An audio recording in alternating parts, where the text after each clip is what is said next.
Assalamu alaikum, khosh amadeen.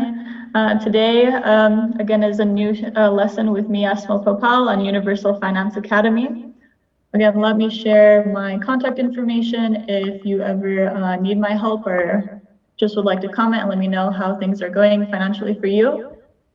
So again, my email is universalfinanceacademy@gmail.com. And my Facebook page is Universal Finance Academy.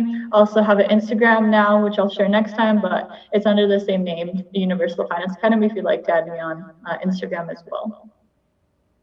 So today we have a really special guest, my career coach, Marcella Kirschbaum. She will be going through the process of what it takes to be a career coach, what the process is for students and how they benefit from going to the career services at the university. So I'll kind of hand it over to Marcella so she can introduce herself a little bit. Assalamu alaikum. My name is Marcella. I work for the David Eccles School of Business, where I am a career coach with Business Career Services, and that is how I met Asma, actually. She's one of my students. I work specifically with management and entrepreneurship and business administration majors, but I can coach anyone in any major. The principles are the same. I've worked for the Eccles School of Business now for about 3.5 years. Before that, I had a very different career. I have a degree in international studies. I have a minor in Arabic and a minor in peace and conflict studies. I feel that my specialty is building relationships with people, which is why I chose to go into career where I get to meet with people and talk to them and help them create better futures for themselves. Awesome. And then I know you said you spoke a couple different languages, right? I do. I speak a little bit of Arabic. I studied Arabic for 3 years. I also speak German. Guten Abend, meine Damen und Herren, in Deutschland. Ein herzliches Willkommen zu unseren lieben Zuschauer in Deutschland. Meine Mutter kommt aus Berlin. My mother's from Germany, and I've traveled there many, many times in the past. So I speak German about 75–80% fluent.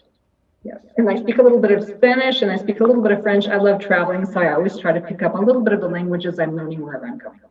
Yeah, that's amazing. I wish I was that talented. So we'll go ahead and get started.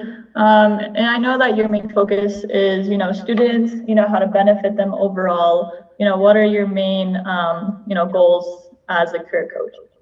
My main goal as a career coach, number one, is to get students to come meet with me early on in their academic career. So we now have a class at the Eccles School of Business where every freshman takes a class called a careers class. And that gives a great overview of career exploration and beginning with resumes.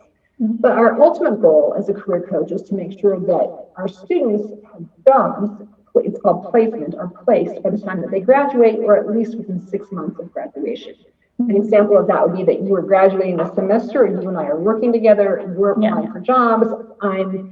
We have people on our team that know some of the employers that where Esma's applied, and so whenever Esma applies, I advocate for her with our employers to say, please see her resume, she's a fantastic, stellar candidate, and she would be an asset to your business. So ultimately our goal is to work with you from the very beginning with exploration to get engagement on a regular basis, at least once per semester during your first 2 or 3 years, and then more often really until you're placed when you graduate. And we help with everything, again, from exploration, resume building, networking, interviewing, and salary negotiation. Yeah, so a lot of great services. I know a lot of people who are either watching either have children who are about to go into college or thinking about going into college themselves. I started, my freshman year with my advisors, but didn't realize the great opportunity I had with the career services or the career coach that I had at the university, and I didn't get to experience that until my senior year. So for, freshmen who aren't sure about, resume building, about how to start, looking for internships, etc., which we'll talk about later, make sure to at least set up an appointment like once a year, once a semester, meet with your career coach and kind of see how you can, gain knowledge and work towards, setting goals for your future career path. Yeah, and let me piggyback on that for a second, Asma, in that every university or college in the United States, and I would assume around the world, I know we have listeners from around the world today, every university and college has the same goal. They want to make sure that their education provided value and allow that student to get hired post-graduation. So every university has a career services office. We're lucky here at the Ethel School of Business where we have our own career services office, but there's also a central location. So wherever you are, if you are in a community college, if you are in a state college, a private college, whatever, if you haven't already met with your career advisor, your career coach, seek out that department. The earlier you do it, the better, the more beneficial it is. Yeah, exactly. Okay, so I know there is, we just started talking about it, ways that, the Korean Professional Development Centers can help students. What beyond just your advice and initial help can you offer to students when they go to, have an appointment with you? Well, I think it all starts with getting to know you as a person. I can't help you look for a job, and number one, so I know not only your work history, but really like who are you? What are your strengths? We do something called Strengths Finder, where you get to know what your inherent talents are. We try to figure out from you, and by open-ended questioning, what are the values you bring to an employer? Where do you feel you excel? What are your strengths, and how can you put that on a resume? And so that's why it's important to begin that relationship early, so that the more I know you and where you excel, the better I can help you look for that job and apply for the right job. And so, every job search, everything out there begins with the resume as a foundation. And I know we're going to talk about that a little bit more in a moment, but there's so much detail. And so we take the time to work with you step by step so you refine that resume, because you don't want just a good resume, you want an excellent resume. And here at a business school, if you're at a private college, you have children who are in a private college, you're paying a lot for tuition. And so I know you're paying a lot for tuition, or somebody is, your scholarship donor or someone else. Yeah, so I don't want you having just a good resume. I want you having an excellent resume. And the more I know you, the more I can help showcase your talents in the written form on your resume. So, I would say that relationship building is what you get in addition to, that's the personal piece you get with all of the other pieces, the professional pieces we provide.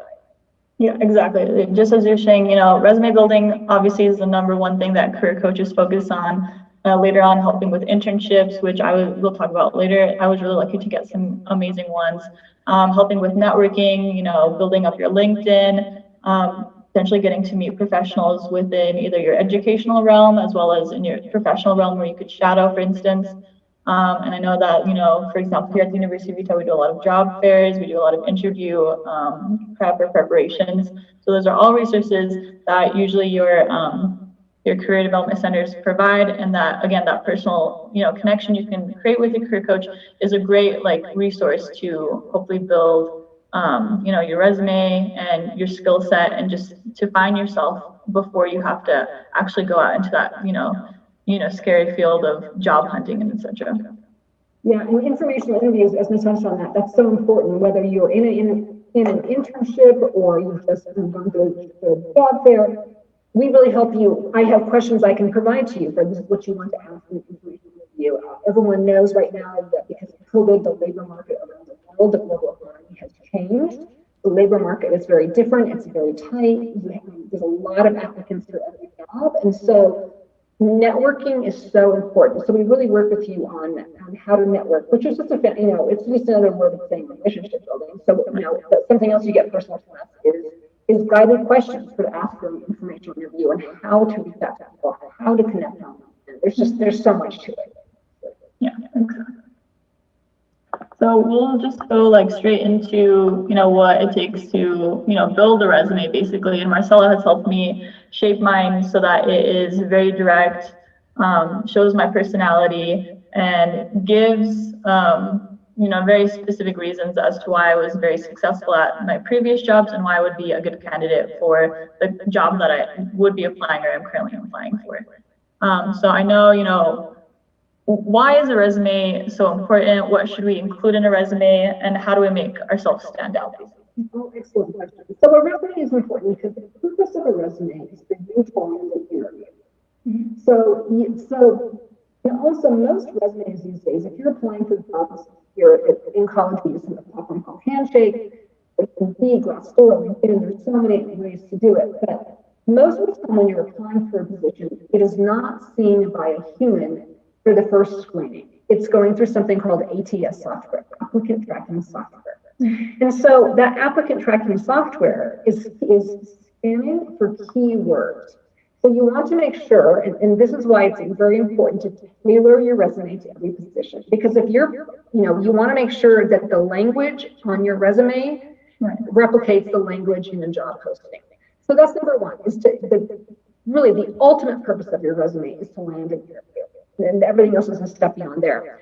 A resume is not a listing of your tasks and responsibilities. That's what a job posting is. A resume is a listing of your accomplishments and your achievements. And there's a pattern and a technique to writing down. And also a lot of people, especially the first time, sometimes women come to me, women have, tend to be very creative sometimes. And so they come to me with a really creative resume, a lot of graphics and color. And it looks beautiful, but it doesn't work. It doesn't get through applicant tracking software. Applicant tracking software, ATS, doesn't recognize graphics, and it usually doesn't recognize color. So I always hate breaking it down to students. You're going to have to go with the boring looking resume, but that is what is effective. So there's a process. If you're graduating from college, you obviously always start with your education, your honors, your scholarships. Then from there you go on to and I think you have a couple of examples. You go on to experience, and then service leadership, volunteer work, and then the add a little section for activities and interest as well that brings some personality to it. There's a very specific way of writing a resume. You don't write first person, and you eliminate a lot of words like a and the, and that's why you work with a career coach, so we can strip out that word, because you want to be able to communicate your accomplishments with brevity and succinct. And highlight and showcase the accomplishments that you've made. So, I mean, that's a lot of explanation for the purpose of a resume and what a resume does. There's obviously, it's not just a one-time pass through. I workshop and work with students for a long time, but the purpose of your resume is to showcase yourself at your best, the value you bring to your company, what you've accomplished, and to land it here. Right. I don't know, did I say too much, Asma? What would you say about that? I think that's perfect, in all honesty. When I first, had my meeting with Marcella, I wasn't sure about like what experience or what knowledge I would receive from her, but she started at the basics. She asked me, what are my goals for the future? What am I currently doing to, complete my education? And then we took a look at my resume and we tried to make sure that what I was saying to her was also being represented on my resume itself. So for a lot of, high schoolers who are, trying to apply for scholarships, for a lot of, freshmen or sophomores in university who are trying to apply for internships, and for those of us who are hopefully graduating and hopefully will find a job in this current market, inshallah, we all need to just refocus on what exactly, like how she was saying, keep it brave, keep it very, succinct. Make sure that you are pinpointing your strengths. Make sure you're showing why you are someone who should get that position or get that internship or get into that university instead of someone else. If you're, if that employer, that university doesn't see your potential or what makes you special, then they're just going to overlook you. They look, over, hundreds of thousands of resumes every year. So I'll actually go ahead and kind of share the resume that we're going to start with the accomplished statements first. I forgot. Yeah, and if you want to, do you want to share it first and come back? No, I think this is great because this makes more sense. So for some of you, the term accomplishment statements might be new. And so again, this is really what separates, a lesser resume from a very good resume. Again, sometimes people, especially, college students who are looking for maybe their first job or their first internship, you just don't know. You tend to write down what you did in your job. What were the tasks and responsibilities that you did? And that is really just a list. It's just a list, actually. And that's what job posting is. So what an accomplishment statement does is it takes what you've done and it answers the question, why did you do it? And it highlights how effective you are at your work. So you can see here from this slide, an accomplishment statement answers the question, what did you do and why did you do it? And it's important to write every single bullet point under your relevant experience, your professional experience in this format. I can't stress this enough. There's no exceptions.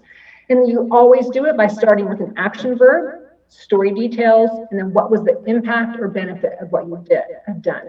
Now, that impact or benefit might not be positive, but everything you've done has an impact. Even, if you've been a server at a restaurant the whole time you've been in college, you've been an excellent server to provide excellent customer service to gain repeat customers at the restaurant.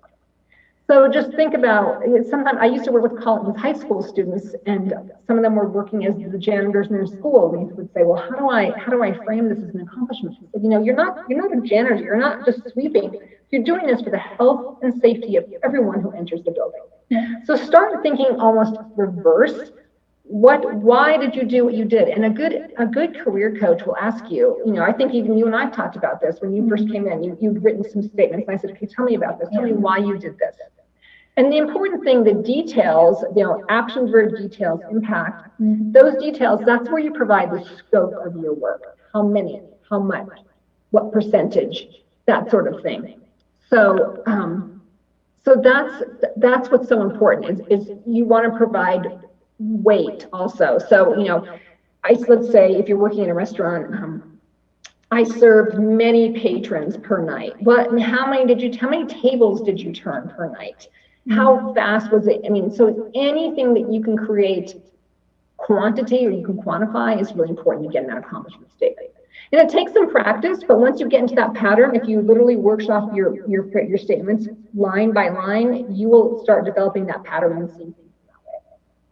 Yeah, and for a lot of people who don't know what quantifying means, it's basically giving a specific number or a statistic that allows an employer to see what you've accomplished beyond just a general statement. It gives more of a, what would you say? It gives more weight and impact. Yeah. And so, if you're working in a call center, you have metrics, I think they're called. You have metrics of how many calls you need to get through in one shift. You have a metric that ideally they want you to not be on the phone more than, say, 4 minutes. And in addition to that, a good career coach will start talking to you about the transferable skills that come with any position. So again, if you're working in a call center as a student, if you're working in a restaurant as a student, how did you solve conflict? Right. How did you do the work that you're doing? How did you de-escalate a situation? How did you provide excellent customer service? And so there's a whole list of transferable skills that you can Google, you can find, but that's the key to resume. Yeah. We'll move on from there. I know you talked about, action words, beyond just having quantitative, numbers or specific statistics, why would you want action words versus writing passively or just writing about yourself in a general tone? Yeah, great question. So if you ever when you do look at job postings, every job posting really, they all begin with an action verb. You need to manage people, plan the calendar, manage your time, bring in. So every job posting starts with an action verb. And so here's a statistic I actually mentioned earlier. A hiring manager or a recruiter will spend an average of 6 seconds scanning through resumes. So 1, 2, 3, 4, 5, 6. That's it. That is how long they're looking at your resume. So the purpose of having that format is they're going to look at the beginning of every sentence and say, oh, well, I need planning, I need de-escalation, I need these things, and they're going to find it easily on your resume. So another thing is, I'm glad you provided this big list because there are so many fabulous action verbs to choose from, and we often get stuck using the same ones: managed, promoted, improved. Yeah. But again, if you want to exemplify value, think about using words like initiated, motivated, persuaded, influenced, these strong verbs. So I always tell students to use a thesaurus in a dictionary when you're writing a resume, and we have a list like this. Always use a list like this, the resume action verbs, because you're going to find so many things you never even thought about. Right. Educated, empowered, enriched, advised. There's great words out there and verbs. So use a list, use a thesaurus as part of a dictionary. So this is just like an example that I kind of was, when I was browsing online, I found. So, you know, for example, me, I haven't trained anyone, but if I were to be someone who trained someone, I would say, you know, I train new employees. But like, what does that mean really? You know, just because you've trained someone, how did you, you know, accomplish the goals? Did you provide, you know, did you just provide bare minimum skills for that employee? Did you go beyond and above? How many employees did you help throughout a certain time span? How many of those actually employees are new hires who were retained and stayed with the company because of how well you trained them? So beyond that, you could say, you know, train new employees resulting in increased customer satisfaction. You know, you train the employees in a way that they were able to provide the products and services to clients or customers, and that resulted in, you know, higher sales goals being accomplished, more customer satisfaction, so they stayed loyal. And that was because you stood at the very beginning of the front line and you made sure you trained them properly. But if you just say train new employees, and you're trying to get you know, a better position somewhere else or get promoted, no one's going to understand what you're saying. Well, they're not going to understand how well you did your job. Yeah. So what you've done here as an example is what did you do, and why did you do it? What you did was train new employees. Why did you do it? Was for customer satisfaction. Now, if you know that you increase customer satisfaction by 15%, as demonstrated by customer follow-up surveys, that's even better. Anything that's sales related that you can put on your resume with those quantitative metrics, what did you improve, what did you increase, what did you reduce, really important to get that on your resume. Yeah, so, and then as we were saying, like quantitative, you know, adding some kind of number or stat. So then you could say trained more than 15 new employees over a 12-month period, resulting in an increased customer satisfaction. Making it, you know, brief, specific, you know, starting with an action verb, you know, trained, not using like I trained, don't make it first person. Are all just great ways to create a value statement within your resume. Yeah, avoid the first person and personal pronouns. So don't use I, your, their, and that's, it seems funny to write like that when you're first starting. You want to slash any sort of personal pronoun. Yeah, exactly. And I want to also qualify by saying that I am only speaking from my experience writing resumes in the United States. So I know that we have viewers from around the world, and some of those rules will be different for you. And I know in Europe, it's very different with what's on a resume. So make sure, again, that you're connecting with a career coach in the country in which you're applying for work and living, so that you do it right. So this is best based on my personal experience in the United States. Mm-hmm. Yeah, exactly. Hopefully in the future when we have, you know, guests from around the globe, I'm going to have someone from Germany soon, someone from Australia. We can kind of go more in depth on how they do things in the future. So right now we will go ahead and look at my resumes, and then we'll compare what I had from like early 2019 to current for 2020. So I'll kind of open that. You had a good resume to begin with, actually. We just, I would say, tightened it up. Went from good to great. Yeah, and all thanks to Marcel. I don't know what I would have done without her. I had a really good person to work with.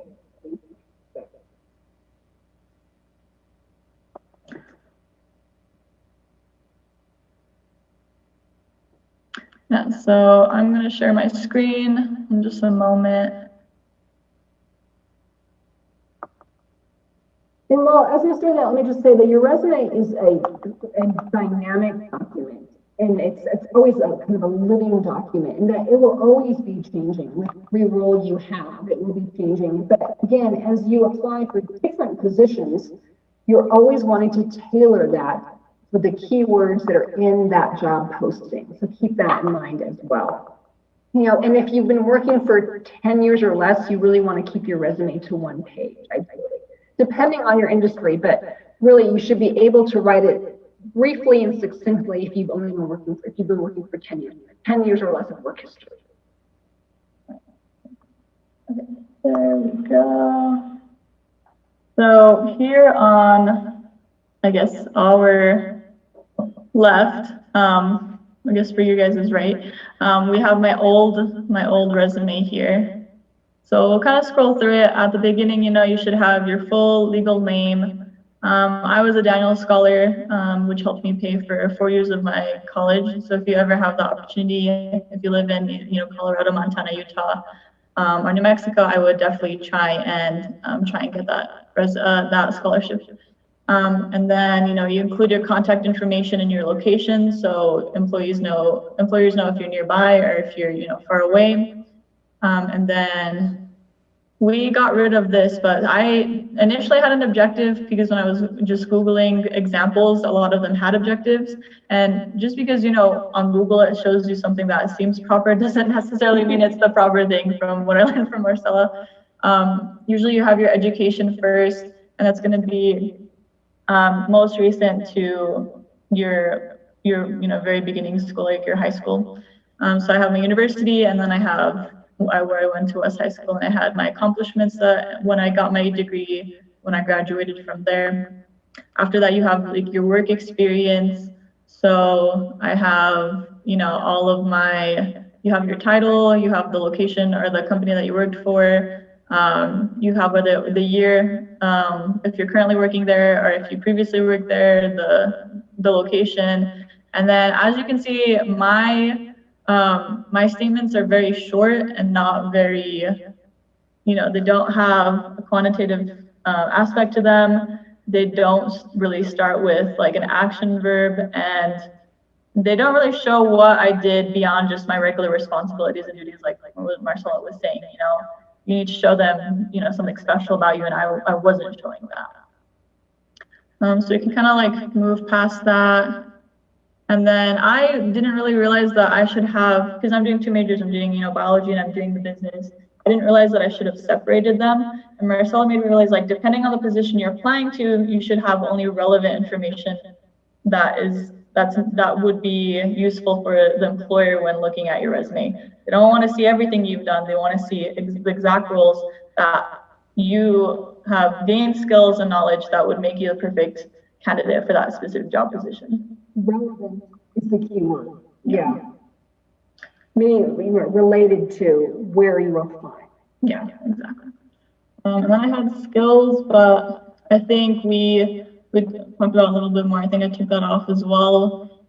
If you have very like specific technical skills, like coding programs, I've seen a lot of people who have that, they'll put it on. Or if they, what other technical, like languages, if someone knows like a... Yeah, so specific hard skills, like if you know, especially coding language, anything related to information systems is really important. If you speak a second language, you want to get that on there. So, and again, this is where working with a career coach, if you're in college, becomes really important, because everyone, you are lucky, I'm lucky to work with you, you have a lot of experience on your resume. Now, I get some students who come in and have very, very little experience on your resume, and so then we need to fill it up. Right. And so I'll add skills, or more transferable skills, like problem solving and relationship building, things like that, when students don't have as much to put on their resume. Hard skills, anything that's technical related, you definitely want to get there, at the top of your resume between education and experience. And as you can see from your previous resume, you had your references. You never want to leave your references.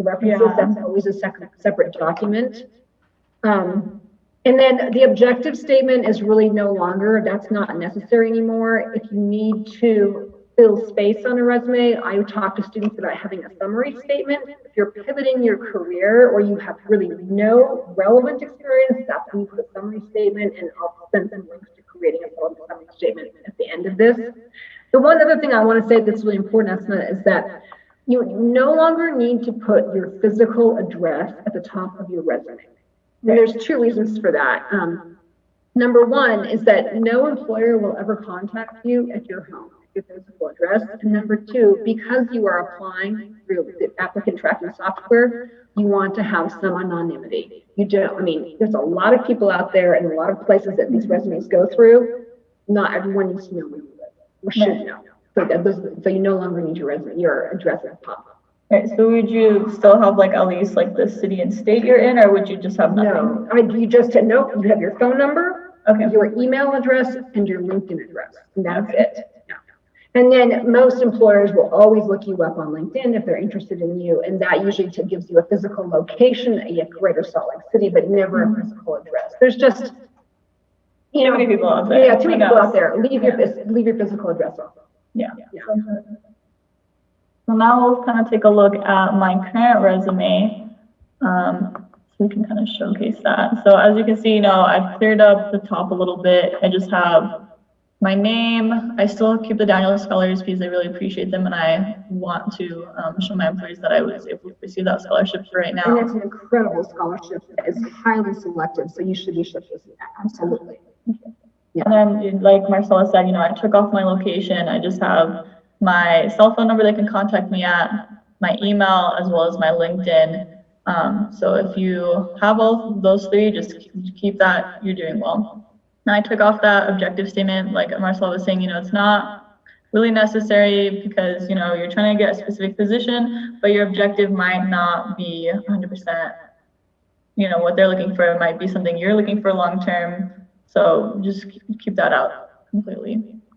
And then we can see with my most current experience, since I'm kind of more focused on like my business, potential and the career path there. And, in the future, I want to look into biology, especially like in research or working for, medical supply teams, etc. But more on the business aspect. I might incorporate some of my biology, like research classes, etc. But for now, trying to hone in my finance skills, looking for positions in that specific area. I only have business-related positions, and we can kind of go through it. Like Marcella, thankfully, always looks at my resume every time I add a new job, and she's very patient. She's really wonderful. So really get to know your career coach, because when you do, you create a connection that goes beyond just someone helping you out because they're paid to do it. They're really there to help you. One of the benefits of this relationship of a career coach and student and knowing each other is I know what your skills are. I know that you're looking for work in finance. And so when a job comes through, I'm always getting emails from LinkedIn or from Handshake. And when a job comes through, I think you're qualified for, I can just email it to you. We did that tonight, in fact. Yeah, exactly. And so when on LinkedIn also, when you and your career coach are both on LinkedIn, if jobs come through there that I think, I know I have a student, they're really good at this, I can really quickly send it to you. And so that's why the relationship building key, that's what you get from career coaching. Yeah, exactly. So we'll go ahead and kind of share the value statements that I was able to complete. Make sure I share that correctly. And I also want to let our viewers know that, if you're looking at this and you're thinking, oh my word, my resume doesn't look anything like this, that's great. That's what keeps me in business. And this is what I tell my students, because students will meet me for the first time, and most students don't have a resume like this. And so I'm really direct, and I say, okay, this is what we need to change. And ask them, and sometimes students feel like, oh, I'm so sorry, my resume wasn't good. I'm like, no. Your resume is exactly where it should be at this point in your career. That's why you have a career coach. That's why I have a job, because I like doing this and I'm good at it. We all stay in our lane. So don't ever get down on yourself if it's not what if you're getting that constructive feedback on your resume. It's designed to help make you better. Exactly. So we can take, my current job at Hearsay Systems. Again, I have the company name, the location it's at. I started, in June, and I'm currently working there. I have my position as a customer advocate. And then I go on, and usually I think you said around 2 to 3 bullet points is enough. Yeah, it doesn't have to list every single thing you do. You're highlighting what you're most proud of. This, the value where you think those bullet points bring the most value to your next employer. It's always your resume is always geared towards your next step. Yeah. Yeah, so I think for example, that very first one where it says contact 500,000 agents on behalf of clients to guide through the process of utilizing dynamic campaigns for social media accounts, and to also stay in the company's compliance policies. Originally, I think I just had it as contact a list of company contacts to help with social media accounts, and that was it. But obviously, this one is very specific. It shows how many agents I usually help on like a weekly basis, and then what exactly I did to provide services with enhancing their social media presence by using those dynamic campaigns, and then making sure that I pointed out that specifically I'm doing this to make sure that these agents or these employees are staying within their company's compliance. Yeah. And then you can see down below you have your volunteer and other, and I feel like I should have told you to change that. So I like the term service leadership, but Bihar TV, like that's an activity, and so that in fact you could even. So here's another thing that's key for a resume. Everything that goes under experience doesn't have to all be paid. So this is a great experience, and I would use a strong action verb like spearheaded informational finance academy. Those strong action verbs that demonstrate your initiative and your motivation. So that can even go, if you wanted to, you have the option with anything that's volunteer. It's all about skill building. So even if you did a lot of volunteer work, you can put that under your actual relevant experience if you don't have anything else to choose from. So, and there's a lot of ways to frame that volunteer. Again, service leadership, volunteer, community engagement. Be creative with that title. Yeah, exactly. And as I shared again, you can see, I got rid of my references at the bottom. Instead, I keep them as a separate Google document, and I update them regularly. I usually have about, 3 to 6, both, from my educational sphere, as well as my, my managers or coworkers that I really got to, have a very, connected relationship with, and they really saw how well I did in my positions. So I kept those contacts, and I always update them, make sure I have their current, email, phone number, location if needed. So that way you can always, you have someone ahead of time. You don't need to rush finding people's locations and phone numbers. So just make sure to have, a separate like Google Doc or whatever you use to keep those references. You only submit your references upon request. So you don't need to write on your resume available upon request. Every employer knows that. But you'll never voluntarily submit them until you've been asked. And then I guess in a way, like we got rid of the objectives at the beginning, but we did add an interest section at the very end. Why? I understand why it's very important, but why do you think people should, add their interest on a resume? Yeah, it's funny because before actually I worked in this position, I was someone who didn't add my interest in the resume. I think when you are at this stage in your career, when you're coming out of college and looking for that first job, it can be hard to set yourself apart. And so an interest brings that personality to your resume. And it says a little bit more about you. That's something that's just unique. It also creates a conversation or creates common ground. And so the point of creating conversation is that when you walk into or zoom into your interview and someone's seen that, it's so interesting. They can ask a question to you and start a conversation tone. Your interview is going to go that much further. Because I feel like in an interview, you want it to be more of a conversation than this very structured environment. And that can be really hard over Zoom. We're doing all interviews over Zoom these days. Yeah. So it's just also like you want it to be something unique. A lot of students will put, I like traveling. And so I try to say, well, bring what more? Where do you like traveling? Where did you last travel? What did you like about this country?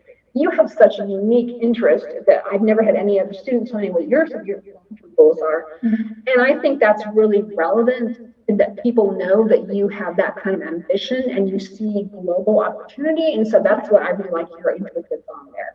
But it can be anything from, I've had students tell me that, who don't have a lot of interest actually, that, well, I like to read. So I'll say, okay, what's the last book you read? We just try to bring something personal and personality to that, to spark a conversation with some common ground. Yeah, I really appreciate the, advice Michelle gave me and the fact that she noticed that I had something different from other students, because I always thought, I have the exact same things everyone else has, I'm not thinking uniquely, but in reality, when I heard her say that, I was like, wow, like, I do have something, I do show passion and drive that goes beyond, just my general interest. So if you can find something like that, I'd definitely add that onto your resume. That actually reminded me too, because you recently talked about, Zoom.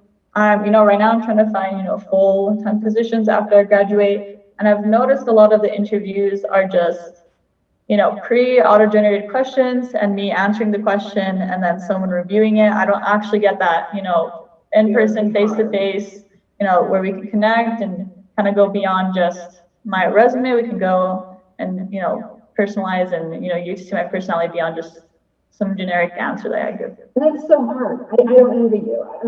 It's a hard platform. I think your generation's a little more comfortable with being on screen and even reporting things on your own without someone on the other end. But having said that, you gotta bring it. You know, every time you're doing that, the platform often is called Higher View. Every time you're doing that video one-sided interview, you smile, you act like it's the first time, and every answer you remind the employer of the value you are bringing to that position. And so when you're answering those questions, and again, this is where the mock interview comes in really handy and really important, you know, even for a higher view, is there's a way to frame your answers where you're bringing value. You're always reminding them of what you're going to do for them. You know, and those usually they're pretty short, those videos. Good lighting is important. Here at the Echo School of Business, we have career studios you can book. Even now during COVID, you can still book a career studio with excellent lighting, great microphones. So make sure you have really good lighting. Make sure that your eye level with your screen, because so many people will put their laptop as lower and they're looking down where you can literally look up their nose.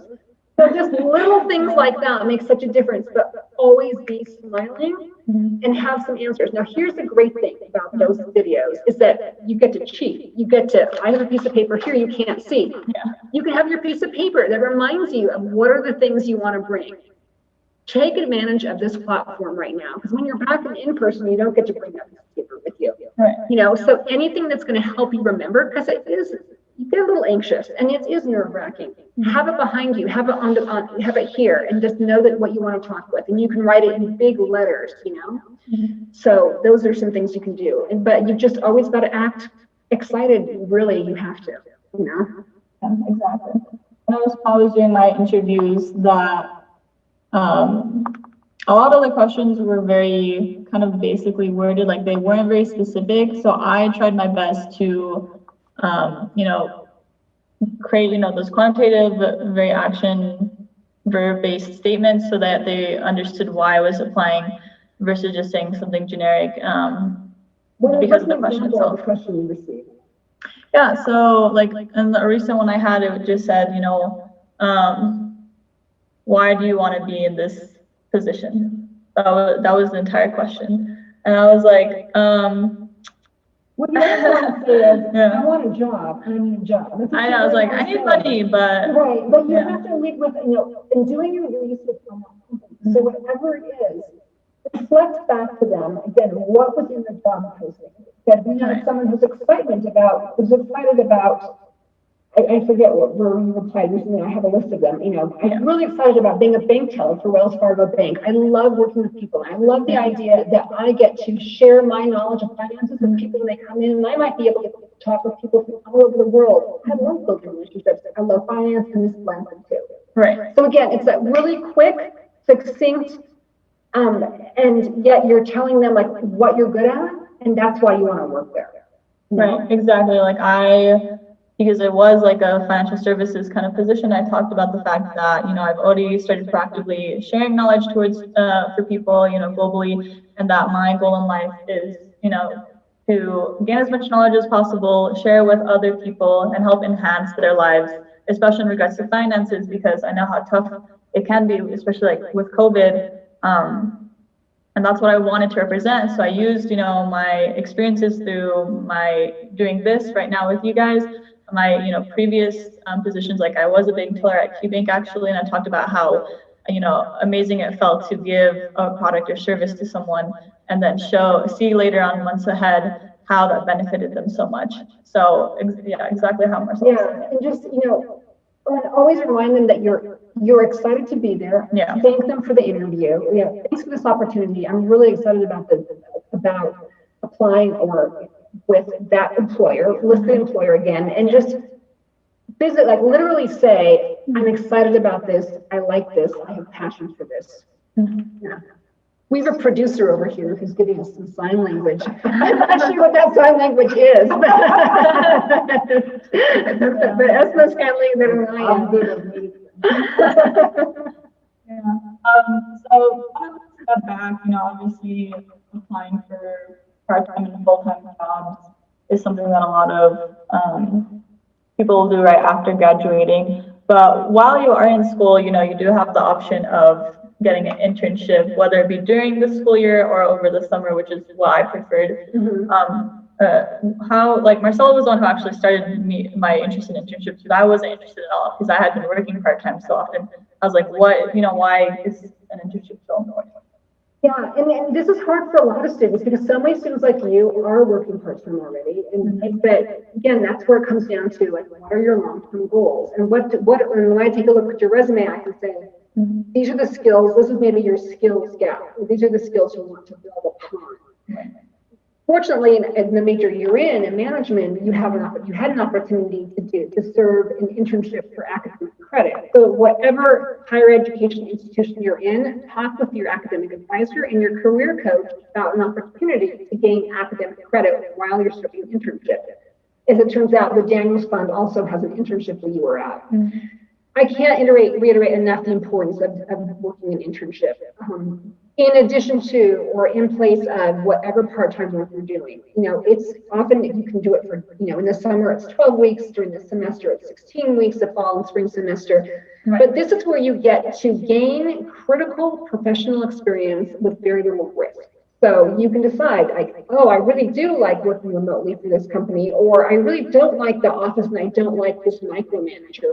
So you get to learn about yourself a whole lot, you get to learn about a specific industry, and you get to gain valuable skills on your resume. And I mean, number one, it's resume building, but number two, many interns then get an opportunity or are asked to stay with that company at the end. And that's super important. But the students that I work with, and particularly with the major of management, as well as anybody, it's a broad major. You're learning a lot of leadership skills, but no specific hard skills that will get you a job in accounting, let's say. That's a very specific skill set. So it's so important to have that internship to gain those professional skills. When the students come to me and they've just graduated and they only have experience working in a grocery store or at a restaurant, it's really hard to get them hired because they're just not competitive as applicants. Particularly, again, I hate saying this, you guys who are in college right now, but this is a competitive labor market. There are many people that are hiring. We have a great economy here in Utah. We're very lucky with that. But that still means that there are people who've been laid off who have far more experience than our recent college grads. And so you have to be competitive. And if you don't have an internship, it's very difficult to get a job you want. Now, there are plenty of other places hiring. There's always a call center hiring. They have great benefits. Think about mobility, but an internship provides those crucial resume building skills. Right, exactly. I got to do 2 really great internships, and I decided to do it over the summer just because it was easier with only taking 2 classes rather than a full semester. And the employees were also more flexible, I felt like, because they obviously wanted to go on vacation and they understood it was more of a relaxed time. So that's my suggestion or tip for those who are looking into internships. So my first one was with Roots of Peace, where actually my mom was the one who got me connected with one of the directors there, with Holly Sweeten, and she was stationed in Utah, but obviously Roots of Peace is in California, and I would have never heard about it had I never gotten that connection. So networking is really important as well when trying to get an internship. And through that internship, I was able to kind of be independent. They gave me tasks, and then from there, I would have to, for example, I had to contact caterers and vendors and figure out, when they would be able to arrive, when they could set up, for instance. And then I also had to figure out, I had to get ethnographies and talk to refugees and immigrants and get their stories, create it in a presentable format to be posted around the art gallery we have here in Utah, and then the Leonard Museum. And then I also had to help with the general, just making sure everything was successful when we had our gala event, and then using social media to post that. And so I was able to have my own interdependent kind of leadership skills. I gained the ability to communicate with people outside of just my general range of employer interaction. And then I, got to utilize the fact that, I know a lot about social media and bring attention to what I was doing, not only within like that specific sphere of people like attending the UN event, the United Nations event here in Utah, but also, beyond, with my school, with my previous friends, with family members, and then as well as nationally. You got to network. Yeah. That's what you're saying. I mean, and networking is key. And now you have this contact which is peace. And you probably can reach out to people from the UN also. I mean, what an incredible opportunity. But also what you gain from that is you learned about an industry or a niche somewhere that you might not always have had that opportunity. And exactly. I think that influenced kind of what some of your long-term goals are. Yeah, because it was a nonprofit, and because they were working to help countries who needed to develop, be sustainable and develop their agriculture. I realized that was something I wanted to do as well. Maybe not specifically in that industry, but at least, as a nonprofit with either in education or helping the economy and countries that are struggling are starting to grow. And then after that was this past summer, I was talking to Marcella about what I should kind of do to gain the attention of employers after I had graduated. She said, maybe do another internship, and she helped me, apply for it, updated my resume, and then she was able to vouch for me because she had that, those contacts and resources. And I was able to work at Hearsay Systems, where I was able to gain, more technical skills, I would say. I learned how to use Salesforce. I learned how to use Backstage. I was able to work with a small team, so I got to know my employer very well, my manager, as well as my coworkers. And then they decided to keep me on after that. So I stayed another semester because they were, they really appreciated my hard work. And then I got to work on, ethics-based concepts as well because of the type of internship I've had at the university. So I was able to go beyond just my small group team members. I got to, meet with HR and get those contacts. I got to meet with like the Manila team we had and talk to their supervisor, get to learn about his thoughts and how we can all stay united with our ethics within the corporation. And then after that, because of my like due diligence, they allowed me to work on like side projects as well, where I got to work with data collection, and now I'm working with very specific corporations that are very hands-on and need someone who's very good at following detail. So that's kind of where I'm at the moment. You got a name brand multinational corporation on your resume, and again, and you network, and so. Again, always that's key, is like you took the initiative to meet the person in the Manila team. And I think that if you're saying based in the Bay Area, I believe. Yeah. And so you honed your work from home skills, you adapted to COVID-19 protocol. You were resilient. And so, key skills that employers are really looking for are adaptability and resiliency. Many employers in an interview will ask you, what did you do during COVID? How did you adapt? And so have an answer for that as well. And one more thing that you need to be really prepared for, and this should have been standard, frankly, years ago, but employers are asking very specifically, please give me an example of when you worked with someone who was different than you, and how did you handle that? So be prepared. There's a whole list of diversity, equity, and inclusion questions that I've been preparing students for as well. And many big employers are beginning to ask those very specific questions that provide, gender and racial equality focus questions, and how you handle that, and how you work with that, and how adaptable you are. Yeah, exactly. I actually did get a question exactly like that on my last interview, and I was prepared for it because I always make sure to get to know everyone on my team, so that's really important. We kind of did talk about this a little bit earlier, but obviously going to career services, you can set up an appointment with them to practice interviewing ahead of time, where you bring your resume, you dress properly for an interview, and they give you, I think when I did mine, like 10th, oh my gosh, 10th grade, I'm not in high school anymore. My junior year or my sophomore year, he asked me, what position. He asked me, give me the position, give me the company, and then tell me why you're applying. And then based on that, he created questions. And then he would ask me those questions, and I realized right away that I was not prepared. He would ask me, what value are you providing to this company? What previous experiences do you have? How are you a team player? And I just didn't understand I just didn't realize that I had that experience available to me. I just never had like taken the time to talk about it with someone like Marcella, write it down, and really focus and hone on with my skill sets and with my strengths. And once I did that, it was more successful. Yeah, it takes practice. And again, like even if you're not a college student watching this, but you're looking to change careers, if you haven't interviewed in a year or two, practice with somebody, practice with your friends, someone who will give you honest feedback that's not judgmental. That practice is so important. The toughest question that most students have to answer, and all of us, tell me about yourself. Yeah. And there is a pattern, and I'm not going to go into it here because you can Google answers for this, but there is a pattern in the specificity to answering that question that again always comes back to why you're there and what's the value you bring to that employer. It is the hardest question. So sometimes when students meet with me for their very first mock interview, we'll spend the whole time practicing that question. And students are shocked, like, oh, I have to really think about this.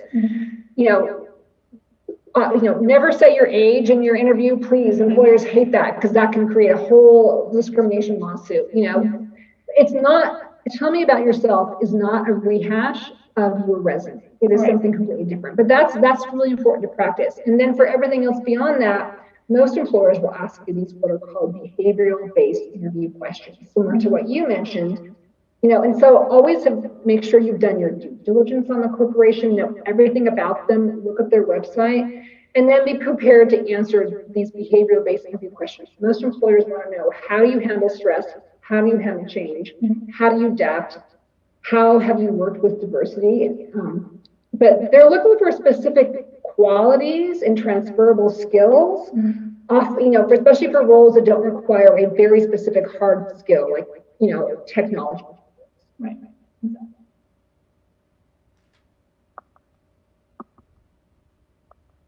Beyond that, we're gonna kind of talk about like a technique that you kind of always recommend to students that you're working with. Yeah. It's called the STAR interview technique. And like, kind of why is this such a technique? Why does this technique work for people? It works because it provides a framework for answering questions. And because you can have examples stored in the back of your head, and if you're frankly, if you're a college graduate, you're going to be applying and interviewing quite a bit. And every interview, even if your interview goes bad, every interview is an experience that was a learning experience. And so this technique provides a framework.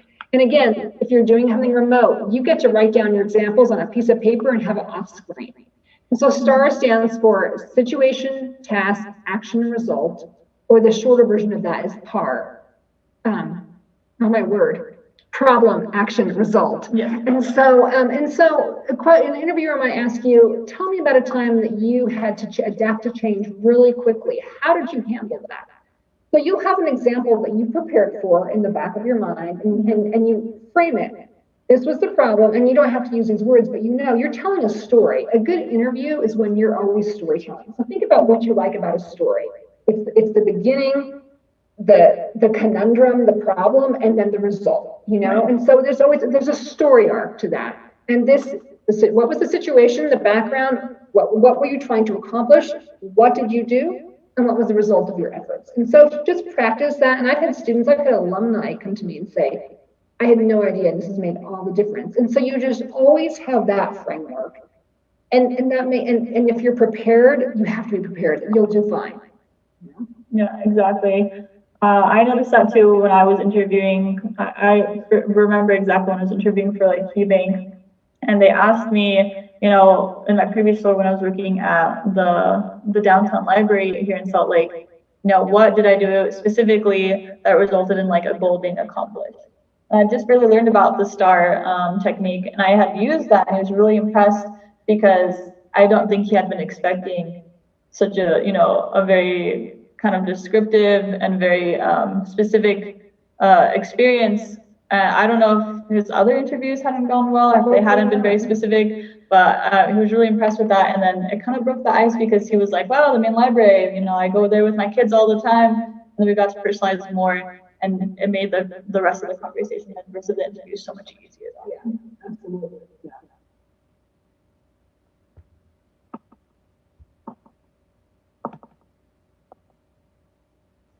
So I know a lot of people are on social media, all around the world. That's how we're connecting now, using Facebook. But in all honesty, I really did not focus on LinkedIn until recently because I didn't understand the point of a social media that targeted, business professionals. And now I 100% understand that I was wrong. If you want to go and be recognized and be out there connecting and networking, LinkedIn is one of the greatest ways to meet people, to see opportunities, to kind of see what other people are doing within their career or their educational approaches, and to help yourself, enhance your skills, potentially get jobs, etc. Yeah, I would never say you were wrong, Asma. I would just say you weren't there yet. You didn't need to be there yet. And and so usually there'll be one or two classes while you're in college where they'll say the LinkedIn profile. And students will create it and then not touch it again until your senior year you're on the job market. And so LinkedIn it's funny because LinkedIn is the only social media I'm on. I've never been on Facebook or Instagram, if you can believe it. It's because I'm old. But LinkedIn is like Facebook for work. And so you don't post things that are personal. You post things where, again, you're going to get sick of me saying this, things that showcase the value and the strengths that you provide. And so, like, you've done a great job of posting links to this broadcast after you broadcast it. Now, if I'm an employer, and recruiters are on LinkedIn. And so if you're a recruiter and you're looking for someone who is driven and motivated and has a degree from a business school, you can do a couple of searches, let's say, looking for students that are graduating this semester from the Echo School, and you're going to come upon Asma's profile. And I'm thinking, here's someone who's actually teaching and taken upon herself to create a bilingual finance academy, who's graduating and wants to work in finance. I want someone that motivated. And you're only going to find that on LinkedIn. And so LinkedIn is a huge platform, and it takes, I, as a career coach, even, I'm still learning different things with it, but it's a great way to reach out with alumni, to network, to ask for informational interviews, especially right now when everyone's working from home. People have time to talk on the phone for 20 minutes. No one has to go anywhere. You're not driving to lunch together. So take advantage of this. Ask your career coach at your institution how to do an alumni search for people who graduated within 5 years in an industry that you're looking at. And then you have to connect with them. Whenever you connect, I'll give you this one tip for LinkedIn, because LinkedIn is huge, and we've got some resources at the end. But whenever you ask someone to connect on LinkedIn, tell them why you want to connect. I won't, unless it's a student, I will not accept a connection request unless that person's told me, why do you want to connect with me? It's not just about having 500 people or more. It's, I want to have quality relationships, and then you can even, you can search my connections. There's so much to it. It's a big platform. The more you learn and the more work you have, you'll learn how to use it better. But every employer, if they're interested in interviewing you, after they look at your resume, they will go to LinkedIn.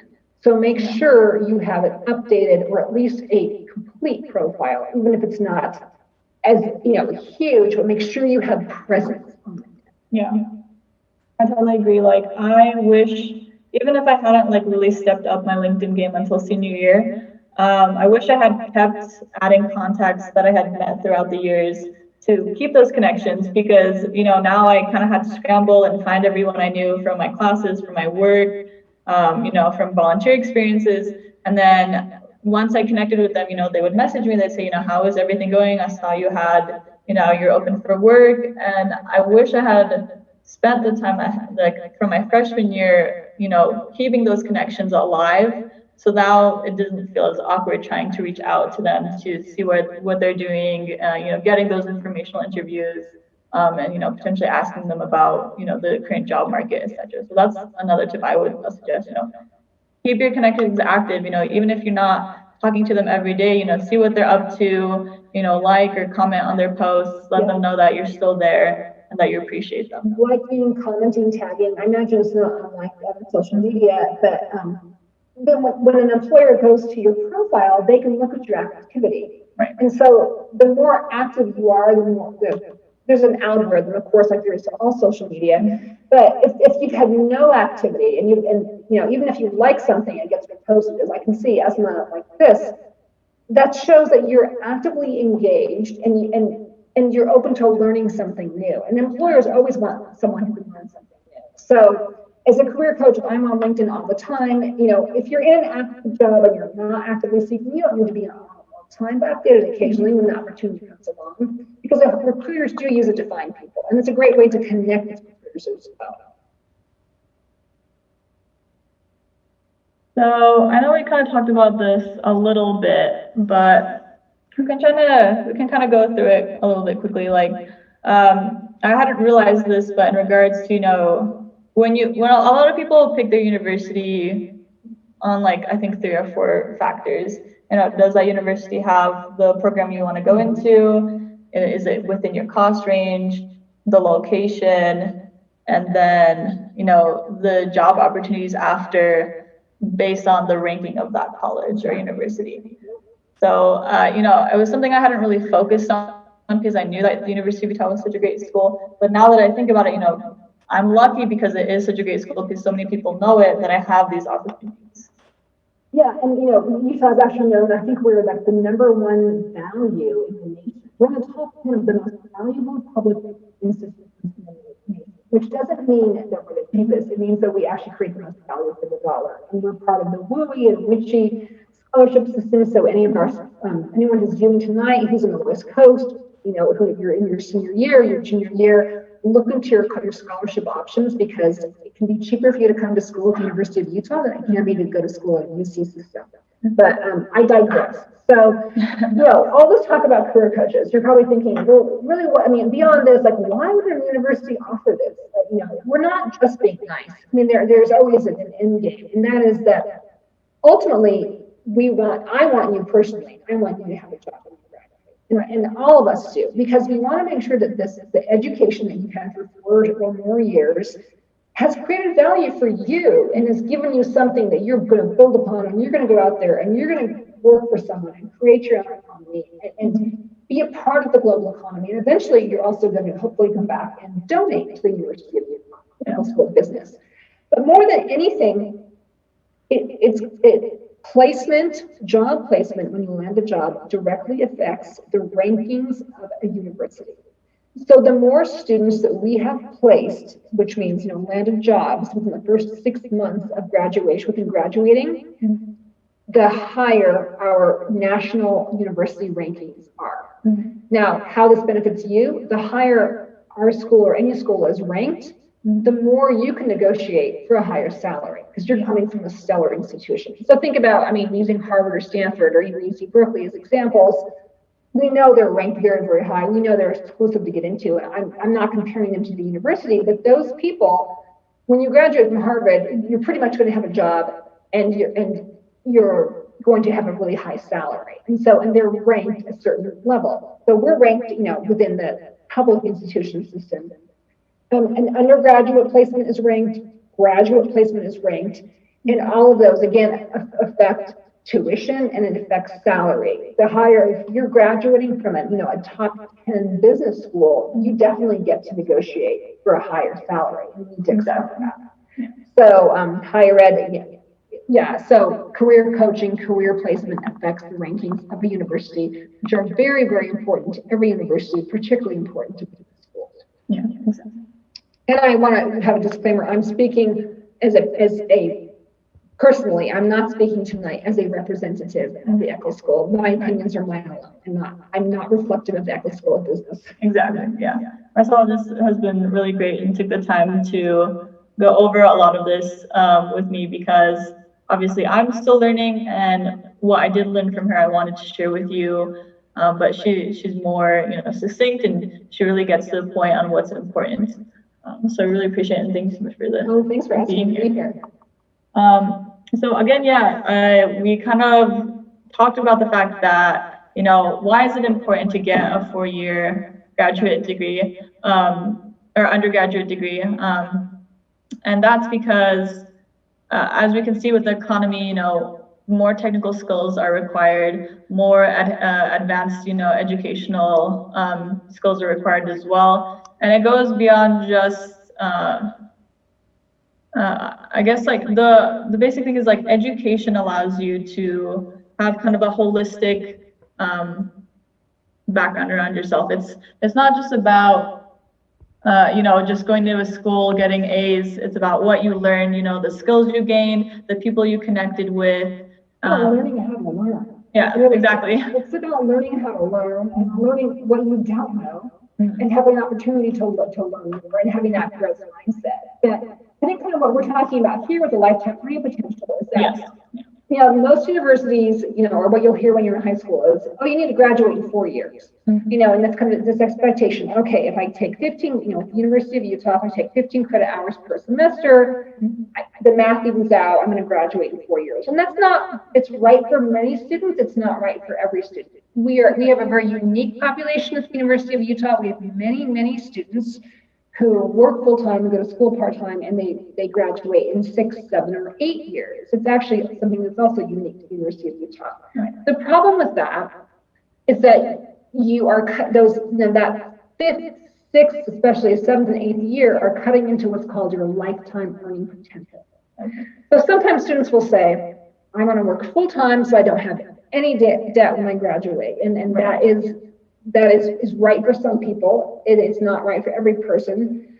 But what they're not thinking of, if you're taking 3, let's say your entry-level job is going to be $50,000 after 4 years, and if you're planning on being in school for another 3 years, well, that's potentially $150,000 you're not making over your lifetime, and you add in with that raises and promotions and your 401k plan and your benefits. I mean, there's so much. So ideally, you do want to graduate in 4, and I'm going to say 5 years because I have a son who started his freshman year this year, and I know it's going to take him 5 years.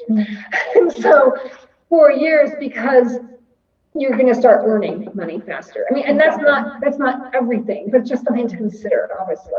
And it also depends on your program, right? I know a lot of the engineering programs here, they usually take about 5 years. Yeah, that's because it has so much more extra to it. While I know people who are in like psychology or psychiatry, it only takes maybe 2.5 years. But the important thing is recognizing the amount of time you have to get a degree done and how much of a lost opportunity you might have if it takes you longer, getting a good job, getting a higher salary, getting benefits, starting your retirement plans. So those are all important things to factor in when planning your, either 4-year, 2-year, 5-year college degree. Yeah, and I think a lot of that's even more so important if you're a non-traditional student. If you're a traditional student, you have a lot of leaving flexibility there. How are we doing on time, Asma? I think we are okay. I think we'll be done maybe in another 15, 20 minutes. Okay. Which should be good. Yeah. Okay. Thanks to all my viewers for, being here with us. I really appreciate the time you took. And hopefully this has been very helpful. I know that Marcella always has great advice as well as resources, and she wanted to share some of her book and website recommendations with everyone. Yeah, absolutely. So I think you also put my LinkedIn profile on here. Is that right? Yes. Okay. I think I'll show it in just a little bit. Okay. Yeah, I just can't see it well enough. So yeah, there's so much information out there about resumes and LinkedIn and everything else. There's a couple of sites that I call my go-to sites that I refer students to. This site has a funny name. It's called Let's Eat Grandma, but actually it's the home of the Career Warriors podcast and great career advice. Mm-hmm. So I love this website, and if you click on this link, or if you keep a copy of this link, you'll get right to the Career Warriors podcast. What I like about the podcast is it has 10 to 15 minute episodes of really great, recent, up-to-date information about job searching. Okay. And I refer students there for LinkedIn profile tips, ideas for recent graduates, anything that's new and relevant. I really like that podcast. So and the website. It's a funny name. It's a play on words. Let's Eat Grandma, but the actual is Career Warriors. The one you have below, and I'm sorry, it's my old eyes. What's it? Oh, this is a great link, Job Skills to Succeed in a Post-Coronavirus World. And this actually came out in April, so it's interesting to compare it with today. But, people are hiring here in Utah. We're lucky we have a unique economy here and a good economy. But tech skills, sales skills are really, really important. So that's a great link to go to. As what are the skills that are going to come out on top in inshallah, in a very recent post-coronavirus world. So that's great. Forbes is a great a great reference point and a great website for that. I like this graphic. It's how to create a LinkedIn profile in 8 simple steps. It's an excellent graphic about your LinkedIn profile and how to have it complete. There's a lot of information out there. LinkedIn itself is an excellent resource, not just for networking, but for learning. There's something called LinkedIn Learning, and you can do free courses. Didn't know that. So I have a lot of students that, management students who actually want to go into project management, but we don't really have project management as part of that management curriculum. But you can go to LinkedIn Learning and take free courses on what is project management. And so you can put that on your resume. You can get a digital certificate and it shows up on your LinkedIn profile. So LinkedIn Learning is a great resource in addition to this new site they've created called opportunity.linkedin.com. And that will tell you what, again, are the most in-demand job skills. And they're taking that from aggregate information from LinkedIn job postings. And so LinkedIn is always going to have the most up-to-date LinkedIn job skills. So if you click on that link, you're going to learn how do you become better at sales? How do you become better at whatever it is? Take advantage of those free resources. If you don't have the skill that's in a job posting, depending on what it is, I mean, you don't have to have every single job skill and equality in a job posting, but if you're pretty close to it, go ahead and apply. But if you don't have something and you really want to learn something else, go take advantage of these free resources, particularly through LinkedIn. Yeah, exactly. Definitely agree with that. And I know you also had some books you wanted to share. Thank you. So, okay, thank you for reminding me of that. So regardless of your major, if you're a college student or you're the parent of a college student and you wanted your child to be a doctor or a lawyer, but instead they ended up with a degree in international studies, it's okay. It doesn't matter because there's a great book I recommend called You Majored in What? And this is great for recent college grads. It walks through all sorts of things about how to create a wandering map of your skills and the skills you've had throughout your life. It is designing your path from college to career. I highly recommend this book. It's written simply and it's fun to read. So I really recommend it again. It's You Majored in What by Catherine Brown, who comes from the field of education. So I love this. Another one, especially, this is really for women who are learning how to negotiate. One thing you need to think about is whenever you get your job offer, you always want to negotiate your job offer. Never accept the first salary they've offered you. And there's a whole science to that, and there's some ways of doing it. But women are not as good about negotiating, simply put, as men are. It's shocking, isn't it? So, and it starts with knowing what you want and knowing how to ask. I love this book. It actually changed my life. It's called Ask For It. How women can use the power of negotiation to get what they really want. Again, great examples. It gives you a worksheet on what you want. And that doesn't just mean salary. It means, do you want paid childcare? Do you want more time off? Do you want a 40-hour? Do you want to work from home? Now we're all working from home. Doesn't matter what it is. Do you want more vacation time? Do you want to, how do you talk with your partner at home about sharing the childcare duties perhaps, or the house cleaning duties? It really talks about knowing what you want and how to ask for it, and gives you very specific framework for doing that, a 4-page process. So again, Ask For It, and that is by Linda Babcock and Sarah Lashever, and these are all, of course, Amazon or anywhere else, your library. And then I know, again, we're talking to an audience who's around the world, and many of you will find yourselves on teams, on working teams with people from all around the world. We all know different cultures do things differently. Whether you're coming from the United States and Northern Europe, we have very individualist societies, and in other countries we do not. It's more collectivism. And so if you're in a team with someone perhaps from Afghanistan and from the United States and from Germany, you're all going to have a different way of approaching the problem. Exactly. You're going to have a different way of making a decision, or even building a relationship, And so it's really important to know those things, especially for business students. And so I love this book. It's called The Culture Map, Breaking Through the Invisible Boundaries of Global Business. It's written almost like a novel, although it's not a novel. You can find her on LinkedIn, Erin Meyer, or excuse me, not on LinkedIn. You can find her. She has done a TED Talk. And it talks about the 8 most common cultural dimensions in the world of business. And I'll just tell you really briefly, I'm sorry, what they are, but it's about, again, persuading, decision-making, building relationships, conflict, feedback with your employer. And so again, if you ever think you're going to find yourself on an international team, wherever you are in the world, knowing how, and the great thing about this book is not just about what are the cultural dimensions of these specific countries, but how are they in relationship to other countries. So, and I know, thinking again about individualism versus collectivism, if you know what that is, boy, looking at our country now, you might know what that is. But, you know, how is the U.S. with individualism related to Germany, related to Norway, related to Spain?